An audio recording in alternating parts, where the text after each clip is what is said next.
I then came on to sort of get, to learn and to become more interested in was how do you make a real difference? How does training, which by then, by the sort of the end of the 80s, I was kind of finishing my time really at GEC.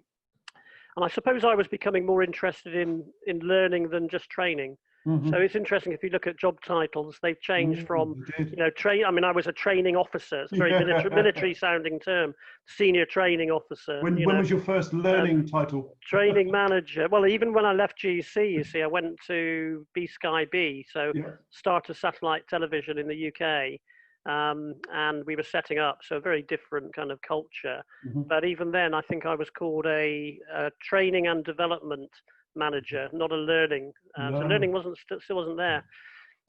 So yeah, it's interesting. I've seen it all evolve, from a focus on training to a focus on learning. Yes. And over time, I've become more interested in really change and linking learning and training to the organizational objective and the business.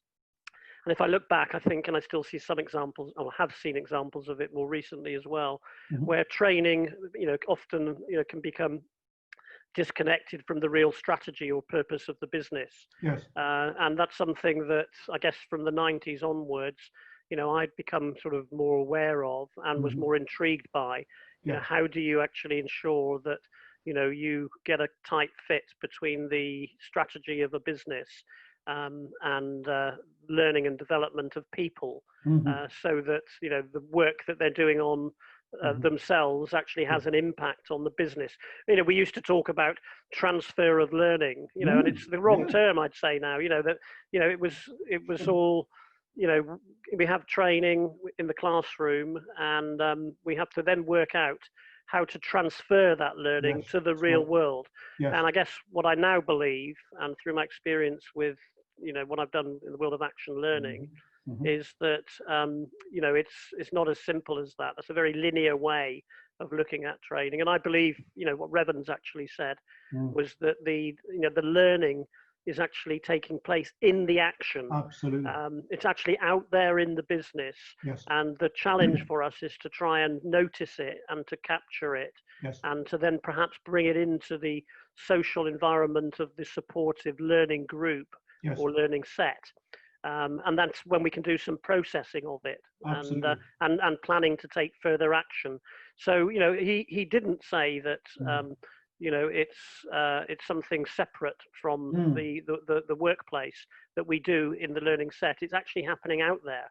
And I was kind of quite intrigued by this.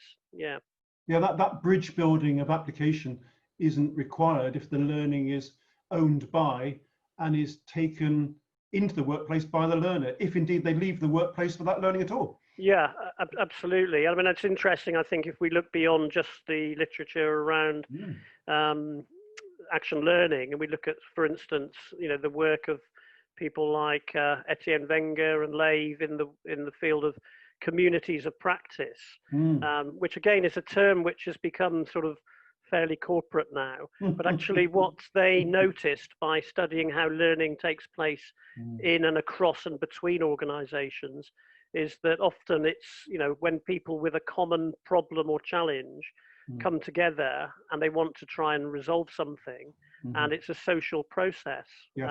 So they form a kind of community of practice to solve the problem, and that leads to learning. Now, of course, what happens inevitably, once we identify a phenomenon like that, we as in the world of training or consultancy, then seek to turn that into a system and systematize it. So I see organizations now, saying we will set up deliberate sort of communities of practice.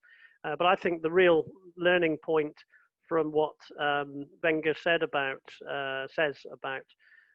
communities of practice is that the learning takes place through informal processes, and almost when you sort of try to overly formalize it and structure it, it becomes self-defeating.